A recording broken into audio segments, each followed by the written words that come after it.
வார். எதுக்கு இந்த வார்? ஒரு 1000, 500 பேரு சேஃபா ஒரு ரூம்ல உட்காந்துட்டு எடுக்கிற முடிவு தான் இந்த வார். ஆனா, அந்த முடிவால பாதிக்கப்பட போறது எப்பவுமே ஜெனரல் பப்ளிக், சோல்ஜர்ஸ் தான். First of all soldiers front லைன்ல இருந்து அவங்க நாட்டுக்காக போராடுறவங்க. அவங்களுக்கு ஏதாவது ஒண்ணு ஆச்சுன்னா, அங்க ஃபேமிலிக்கு போச்சு.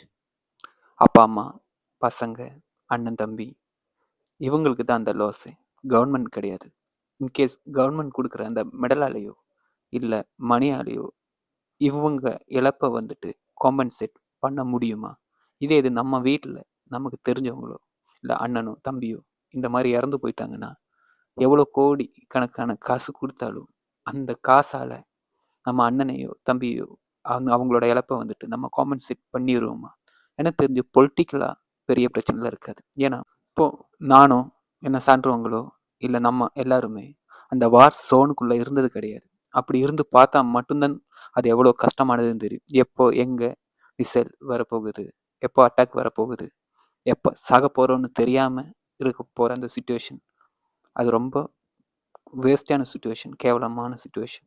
அந்த ஃபுட் இருக்காது. எலக்ட்ரிசிட்டி இருக்காது. ஒண்ணுமே கம்யூனிகேஷன் கூட பண்ண முடியாது. அந்த இடத்துல இப்போ ஈரான், ஈராக் இஷ்யூ போயிட்டு இருக்கும்போது, அங்க நம்ம தெரிஞ்சவங்கலாம் இருக்காங்க.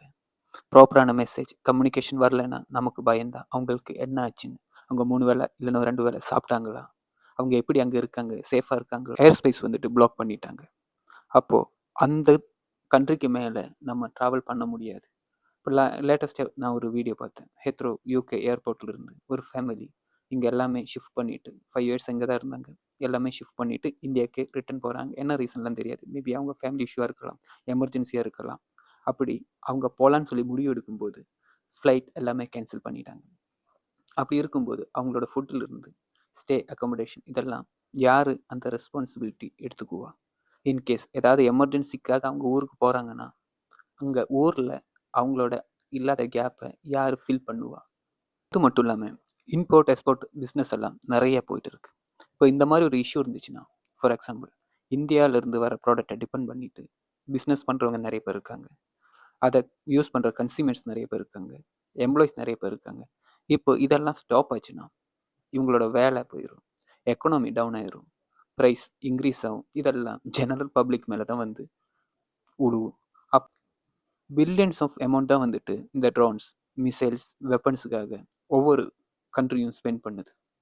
இதுக்கு ஒரு நாட்ட அழிக்கிறதுக்காக, மக்கள் அழிக்கிறதுக்காக.